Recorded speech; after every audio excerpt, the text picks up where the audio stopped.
الله أكبر الله أكبر الله أكبر الله أكبر لا إله إلا الله الله أكبر ولله الحمد الله أكبر كبيرا والحمد لله كثيرا وسبحان الله بكرة وأصيلا لا إله إلا الله وحده صدق وعده ونصر عبده وأعز جنده وهزم الأحزاب وحده لا إله إلا الله الله أكبر ولله الحمد إن الحمد لله نحمده ونستعينه ونستغفره ونتوب إليه ونتوكل إليه ونعوذ بالله من شرور أنفسنا ومن سيئات أعمالنا من يهد الله فلا مضل له ومن يضلل فلا هادي له أشهد أن لا إله إلا الله وأشهد أن محمدا عبده ورسوله اللهم صل وسلم وبارك وزد وتحنن وترحم على عبدك ونبيك محمد النبي الأمي وعلى آله وصحبه وسلم تسليما كثيرا إلى يوم الدين. Bapak Ibu saudara jamaah sholat Idul Fitri rahimakumullah. Dalam kesempatan yang berbahagia ini, marilah kita mengucapkan syukur alhamdulillah kehadirat Allah Subhanahu wa Ta'ala yang telah memberikan limpahan nikmat kepada kita semuanya, sehingga dengan nikmat Allah tersebut kita bisa berpindah dari satu rahmat Allah menuju rahmat yang lain.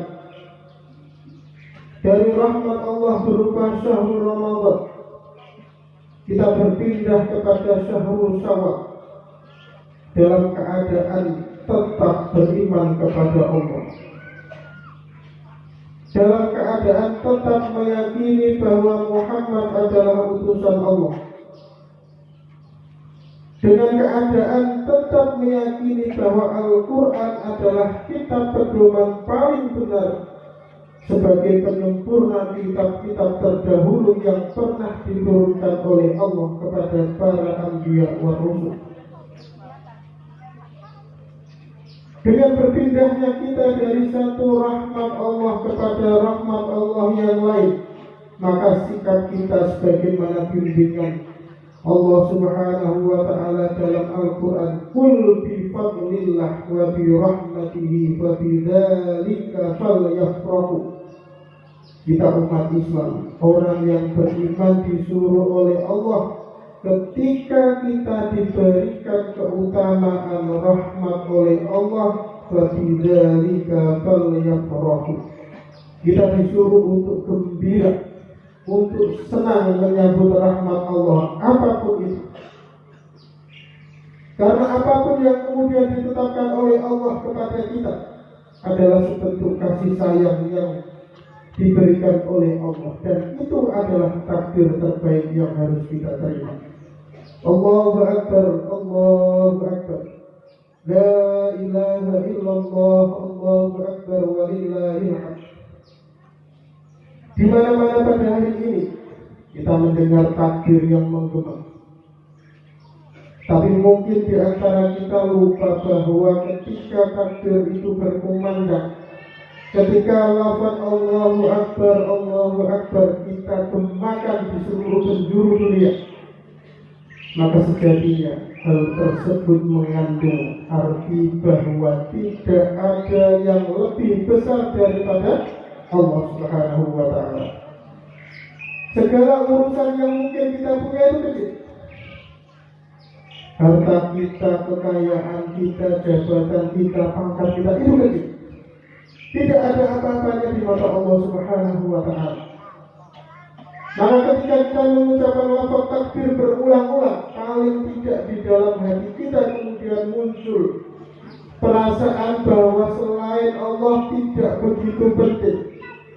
Allah boleh mengambil semuanya, asalkan kecintaan kita kepada Allah tidak pernah hilang. Allah boleh kemudian mengganti semuanya. Allah boleh kemudian mencabut kekayaan kita, mencabut pangkat kita, mencabut kehormatan kita, boleh semuanya dicabut oleh Allah. Tapi yang sama-sama kita harapkan tetap kekal di dalam hati kita sampai nanti kita bertemu dengan Allah Subhanahu wa Ta'ala dengan membawa qalbun salim, hati yang selamat, hati yang tidak pernah merasa ada ghil kepada Allah Subhanahu wa Ta'ala. Karena kita ada perasaan ghil, perasaan gak enak, perasaan tidak nyaman, perasaan dengki dan sebagainya kepada selain kita saja tidak boleh. Maka di dalam Al-Quran ada doa Rabbana la taj'al fi qulubina ghillan lil ladzina amanu. Kepada sesama mukmin saja kita tidak boleh ada rasa ghil. Maka apakah lagi kepada Allah Subhanahu wa Ta'ala. Dan itu adalah jalan supaya kita punya hubungan yang nyaman dengan Allah. Hubungan itu tidak bisa diganggu-gugat. Karena kenyamanan hubungan dengan Allah adalah kunci kedamaian kehidupan kita. Kunci kebahagiaan kita tidak hanya di dunia saja, tapi sa'adah di dunia wal akhirah. Kalau orang kemudian sudah merasa tidak nyaman dengan Allah, maka hatinya tidak baik-baik saja. Dia akan susah untuk datang kepada Allah dengan qalbun salim. Maka penting untuk kita menjaga hubungan yang baik-baik saja dengan Allah. Kita nyaman dengan semua ketetapan Allah. Suatu hari seorang Arab Badui pernah mendatangi Rasulullah SAW. Biasanya karakter orang Arab Badui itu ceplos dan ngomongnya itu beda dengan para sahabat yang dekat sama Nabi. Tapi ada pelajaran penting yang sering kali itu dipelopori oleh orang-orang Arab Badui. Satu hari kemudian salah seorang Arab Badui tanya kepada Rasulullah, wahai Rasulullah, besok ketika di yaumul kiamah, ketika di hari kiamat, siapa yang akan mengadili urusan kita? Siapa yang akan memutuskan persoalan kita di yaumul kiamah ya Rasulullah? Kata Rasulullah, yang akan menjadi hakim, yang akan menjadi yang memberikan putusan itu adalah Allah sendiri. Benar begitu ya Rasulullah? Benar. Bahwa Allah sendiri yang akan menghakimi kita di yaumul kiamah. Orang Badui itu terus kemudian senang, farah, berbahagia. Akhirnya Rasulullah malah tanya kepada orang Badui, wahai Arabi, kenapa kok kamu senang ketika saya jawab bahwa yang akan menghakimi kamu, akan menghakimi kita semuanya di yaumul kiamah adalah Allah? Kata orang ini lucu. Wahai Rasulullah, saya tidak pernah punya masalah dengan Allah. Hubungan saya dengan Allah baik-baik saja. Maka ketika Allah nanti yang akan menghakimi sendiri, maka saya senang. Karena saya tidak pernah punya ghil, tidak pernah punya perasaan tidak enak kepada Allah. Semuanya saya terima dan baik-baik saja. Selama saya hidup, saya menjaga hubungan dengan Allah baik-baik saja. Saya tidak pernah ada masalah dengan Allah. Saya tidak pernah menggugat takdir Allah. Saya tidak pernah kemudian menyoal apapun yang diputuskan oleh Allah. Maka saya senang ketika nanti di yaumul kiamah yang menjadi hakim memutus perkara kita adalah Allah sendiri. Allahu Akbar, Allahu Akbar. La ilaha illallah, Allahu Akbar, walillahil hamd. Jamaah sholat itu rahimahumullah. Subuh, gampangnya dari subuh sampai maghrib. Ditulu ilfajri ila ghurubis syams. Selesai. Kalau menurut syariat selesai. Puasa seperti itu. Tetapi dalam makna yang lain, puasa artinya menahan. Kalau orang kita nyebutnya ngempet. Nahan, ngempet dari apapun yang dilarang oleh Allah Subhanahu wa ta'ala. Kita sabar untuk nahan, ngempet, tidak melanggar aturannya Allah Subhanahu wa ta'ala. Itu sejatinya puasa yang kita akan lakukan 11 bulan kemudian setelah Ramadan selesai. Jadi kita menahan diri tidak hanya dari makan minum min tulu'il fajri ila ghurubi syamsi, tapi sepanjang kita hidup kita diminta oleh Allah untuk menahan apapun yang melanggar aturan Allah. Kita bersabar akan hal itu. Maka kalau kita kemudian hari ini kita melihat di media-media segala macam, kita kadang nggak habis pikir. Ya. Para pemimpin petinggi di negara ini, itu kalau kemudian kita pikir dengan hal itu kayak nggak masuk. Diserai apa saja itu nggak benar. Ya, diserai untuk ngurus tambang juga masalah, diserai ngurus minyak masalah, disuruh ngurus emas masalah, semuanya dihabisi. Mereka tidak bisa mempernahan dari sesuatu yang dilarang oleh Allah. Melihat sesuatu yang mewah berlimpah di depan mata mereka, mereka tidak kuat untuk nahan, untuk sabar dari menjaga, mengambil yang tidak menjadi hati. Padahal kalau kemudian mau sabar, makanya balasan bagi pemimpin yang adil saja itu surga. Imamun adil, pemimpin kok dia berlaku adil, tidak begitu senang dengan sholat sunnah, puasa sunnah, zikir, tidak begitu senang. Tapi kalau dia pemimpin tapi adil, maka balasannya surga. Para pemimpin di negara kita ini banyak yang kemudian tidak bisa sabar untuk menahan, tidak mengambil yang bukan hak miliknya. Padahal jadi Allah innama yuwaffas sabiruna ajrahum bighairi hisab. Orang yang mau untuk sabar, maka balasannya adalah bighairi hisab, tanpa dihitung. Dan itu sejalan dengan pahala ganjaran yang dijanjikan kepada orang yang berpuasa. Kata Allah dalam hadis qudsi, as-siyamu li wa ana ajzi bi. Siam itu untukku, puasa untukku, wa ana ajzi bi, yang akan balas saya sendiri, kata Allah. Kalau balasannya urusannya Allah, artinya hal itu tidak terbatas juga. Senafas senada dengan innama yuwaffas sabiruna ajrahum bighairi hisab. Jadi puasa intinya adalah menahan sabar. Kesabaran dalam mentaati perintah Allah dan juga kesabaran melakukan hal-hal yang melanggar aturan Allah. Itu dari rahimahullah. Setelah Ramadan selesai, kita sampai 1 Syawal, Ramadan yang gegap gempita dengan ibadah kita, Ramadan yang penuh dengan nilai-nilai ketaatan yang kemudian kita lakukan. Kita bisa puasa sepanjang hari, min tulu'il fajri ila ghurubi syamsi. Kita bisa dengan murah hati bersedekah, memberikan kepada orang lain untuk makan buka puasa, untuk sahur dan lain-lain. Kalau pas isya kita tidak mulai, kita sholat tarawih. Ada lagi yang menambahi, ada yang mulai lagi. Nanti malam masih ada yang datang ke masjid lagi, apalagi di Ashurul Awakhir. Sama-sama berlomba untuk mengejar Lailatul Qadar yang merupakan sebentuk rahmat Allah Subhanahu wa ta'ala kepada umat Nabi Muhammad sallallahu alaihi wasallam. Tapi ternyata kenyataannya di luar Ramadan kita tidak begitu.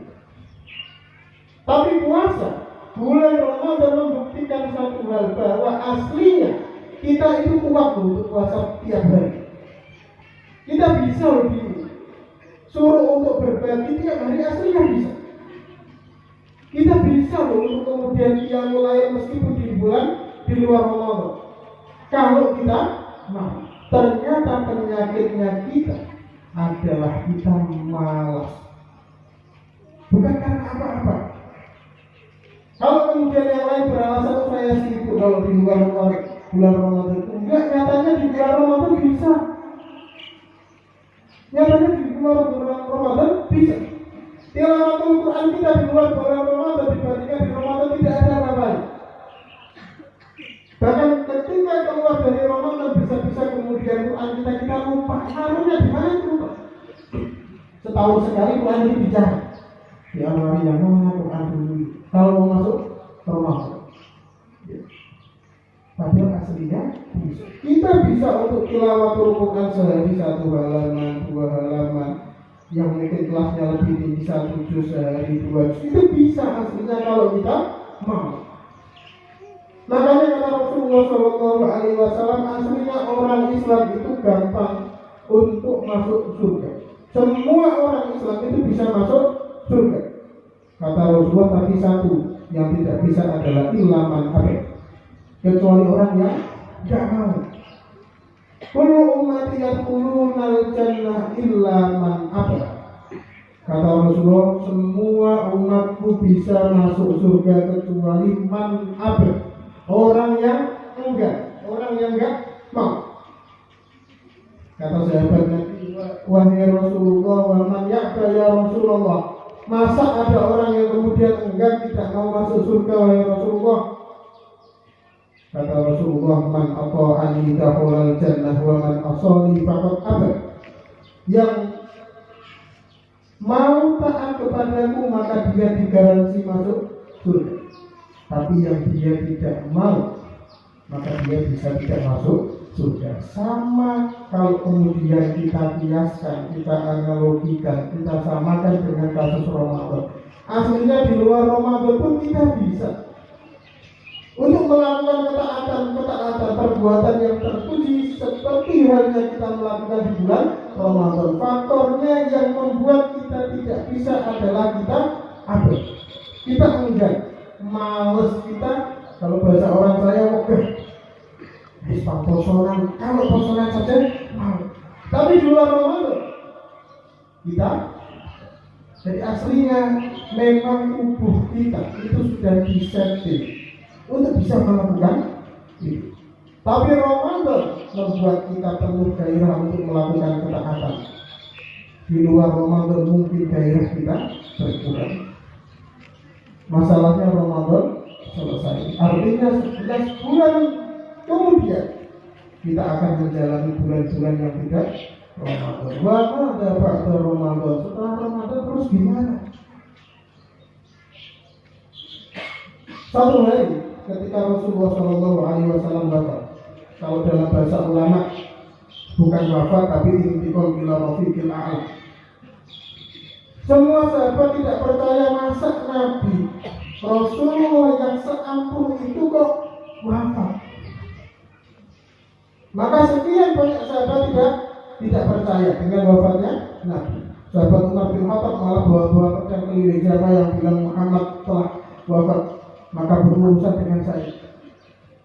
Karena secara naluri, secara jiwa kemanusiaan ini seolah-olah mengatakan mustahil orang seampun Rasulullah wafat. Tapi kemudian ada satu sahabat yaitu Abu Bakar As-Siddiq yang kemudian keluar dan mengatakan kepada para sahabat Rasulullah yang berkumpul di situ. Kemudian Abu Bakar datang dan berkata, "Man kana ya'budu Muhammadan fa inna Muhammadan qad mat." Siapa yang kemudian menyembah Muhammad, maka Muhammad telah wafat. Muhammad telah intikal ila rafiqil a'la. Wa man kana ya'budullah fa innallaha hayyun la yamut. Kalau orang menyembah Allah tidak menyembah kepada Muhammad, fa'lam, maka ketahuilah bahwa fa innallaha hayyun la yamut, maka sesungguhnya Allah itu maha hidup dan tidak pernah mati. Kita samakan dengan Ramadan. Ramadan sudah selesai. Tapi kalau kemudian ibadah kita adalah li ajlillah, fa'lam fa innallaha hayyun la yamut. Kalau kita benar-benar mukhlisin, ikhlas beribadah kita tidak karena Ramadan tapi karena Allah Subhanahu wa taala, maka Allah hayyul la yamut, Allah tetap hidup dan tidak pernah mati. Maka artinya ibadah-ibadah kita yang pernah kita lakukan berupa kebaikan di Ramadan, semoga tetap istiqomah kita lakukan di luar bulan Ramadan. Bukti bahwa kita tidak beribadah hanya li ajli Ramadan, tapi ibadah kita adalah li ajlillah. Fa innallaha hayyun la yamut. Di luar bulan Ramadan. Maka kita tidak dibiarkan untuk berlena-lena setelah Ramadan, tidak. Setelah Ramadan masuk Syawal ada puasa sunnah 6 hari di bulan Syawal. Man shoma Ramadan wa atba'ahu sittan min Syawal kana kasiyami dahr. Orang yang puasa Ramadan kemudian diikuti 6 hari di bulan Syawal, maka seolah-olah orang itu berpuasa sepanjang tahun. Artinya Allah ingin bahwa umatnya Nabi Muhammad beribadah terus-menerus sepanjang hayatnya. Selagi masih ada kesempatan, Allah menginginkan bahwa umatnya Nabi Muhammad tetap melakukan kebaikan-kebaikan. Karena di dunia adalah mazru'atul akhirah. Di dunia adalah tempat kita menanam kebaikan yang insya Allah nanti akan kita panen di akhirat. Tidak masalah kemudian kita tidak panen di dunia. Orang melakukan sholat, puasa, zikir, tilawatul Quran dan sebagainya, tidak masalah kemudian tidak dibalasnya, tidak masalah. Tapi yang jadi masalah adalah kalau kemudian itu tidak dibalas di akhirat kelak. Allahu Akbar, Allahu Akbar. La ilaha illallah, Allahu Akbar wa lillahil hamd. Yang terakhir, setelah selesai Ramadan, di Ramadan kita dapat janji man shoma Ramadana imanan wa ihtisaban ghufira lahu ma taqaddama min dhanbi. Siapa yang berpuasa di bulan Ramadan karena keimanan kepada Allah, dia akan diampuni dosanya. Tapi menurut ulama, dosa yang diampuni adalah dosa yang urusannya dengan haqqullah, urusannya dosa dengan Allah. Tapi kalau dosa kita urusannya dengan sesama manusia, dengan sesama makhluk, bihaqil adami, maka dosa kita, kesalahan kita, kehilafan kita harus kita tuntaskan dengan makhluk itu sendiri. Maka kemudian tradisi ulama kita di Indonesia setelah Ramadan selesai ada tradisi halal-bihalal, maaf-maafan. Supaya apa? Pengampunan Allah di bulan Ramadan ini kemudian paripurna, sempurna dengan permaafan dari orang lain yang mungkin dengan orang lain Allah tidak ikut campur. Kalau tidak diselesaikan di dunia akan menjadi urusan di akhirat nanti. Orang punya hutang saja ini tidak kemudian diurusi sama Allah. Maksudnya Allah tidak kemudian ketika kita baca astagfirullah, astagfirullah, astagfirullah, kemudian Allah mengampuni kesalahan kita, padahal kita punya salah dengan orang lain. Kita punya hutang dengan orang lain, kemudian kita bayar dengan zikir, itu tidak bisa. Maka kesempurnaan di bulan Ramadan yang kita berharap bahwa selama sebulan penuh kita diampuni oleh Allah, kita sempurnakan ketika masuk di bulan Syawal, kita saling bermaaf-maafan. Kita melegakan hati kita, membuka hati kita lebar-lebar. Oke lah, orang yang pernah salah sama saya maafkan. Harapannya supaya salah saya juga dimaafkan oleh orang lain. Jadi urusan hakul adam menjadi urusan kita dengan sesama manusia. Allah tidak ikut campur. Kalau tidak dituntaskan di dunia, besok kemudian akan jadi masalah ketika di akhirat. Masalahnya hal itu tidak bisa kita bayar dengan nominal apapun. Kalau kita punya kebaikan, maka kebaikan kita yang bisa untuk membayarnya. Kalau kebaikan kita sudah habis, maka kesalahan orang itu yang harus kita tanggung. Na'udzubillah min dzalik. Allahu Akbar, Allahu Akbar. La ilaha illallah, Allahu Akbar wa lillahil hamd. Marilah kita kepada Allah Subhanahu wa taala. Alhamdulillahirabbil alamin.